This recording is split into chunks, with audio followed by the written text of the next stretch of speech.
Well, hello YouTube. In this tutorial we're gonna grab stuff from keyboard, some integers, and we're gonna include them into this if check. It will be very cool, and actually we don't need to delete pretty much anything from here. It will be useful. Right, so first how to grab stuff. We need empty containers, so we're gonna remove this hard coding. We don't need 5 here and 5 here. So we do have empty containers, and now we're gonna tell end user what needs to be typed first. So print f, and we're gonna say enter first number,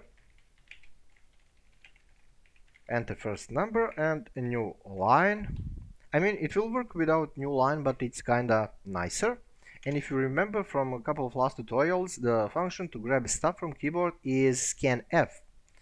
Scanf, and because we're demanding integer here, that's original data type, we must use placeholder that corresponds to integer, which is, you probably remember that %d. Okay, so %d is for integers, format specifier, placeholder, and also we're gonna target that first, but with ampersand. Okay, where is that thing on keyboard? And this is pretty much it for a first number. So let's do absolutely same stuff for a second number. Instruction to end user, what needs to be typed, like enter second number and a little bit of new line. And let me actually copy paste this down there because it's kind of easy. Again, it's a d format specifier for integers, and ampersand must remain, but this time we are targeting second. So actually, let me see. Well, pretty much here we don't need to change anything. We are just grabbing stuff from here.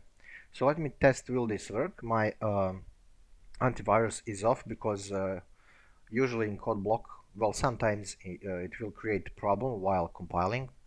Well, weird stuff, but there you go. Okay, so first number, let's say it will be 10, and second number will be 10, which means numbers are equal. So this works. So we didn't change anything here from previous tutorial, just a block of containers, and we are grabbing stuff. And let me change, test other things like a smaller number. Okay, one more time. Bigger number, 20 and 10. Okay, so that works.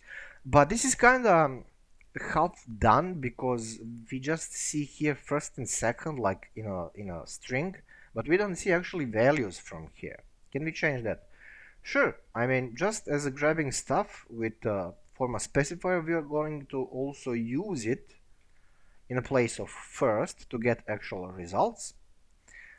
Okay, and actually we can have it here, which means that now we must concatenate those things because they are just placeholders, format specifiers with actual thing. So these things like need to be targeted with real values. And to do that, if you remember from a couple of previous tutorials, we need to use comma. And because we are grabbing two numbers in that order, first and second, in that order, we must type them. So, of course, specifiers will be same, but we must respect the order of how we are getting stuff. Otherwise, we're gonna run into some kind of problem. And absolutely same stuff down there. So I'm gonna copy paste because this is what I do. Oops. Okay, let me test that. 10 and 12. Okay, there you go. Now we have real values. Real values, and the opposite direction, 20 and 10, sorry. Okay, so this works. And the final operation, well, also we are going to grab d and d, like d and d are equal. And again, we need that, respect that order of how we are going to grab and print stuff. Okay, so comma is here, d and d, and now we can test that with equal numbers like 5 and 5. Okay, that works. So pretty much this is a short tutorial, but we were using half of the stuff from previous one, so we are saving a little bit of time. Let me repeat what we are doing here. First, two Blanco integer containers, variables, then information to end user, what needs to be typed first, format specifiers, and that first number but with ampersand. This is how to grab stuff from keyboard using scanf method. And then down there we do have just a simple if-else block of code with final else that will solve that equality final solution. So pretty much similar stuff, just don't forget to use format specifiers for that specific data type, and respect the order of these values from keyboard, how you are grabbing them and how you are using them, because it's very simple example.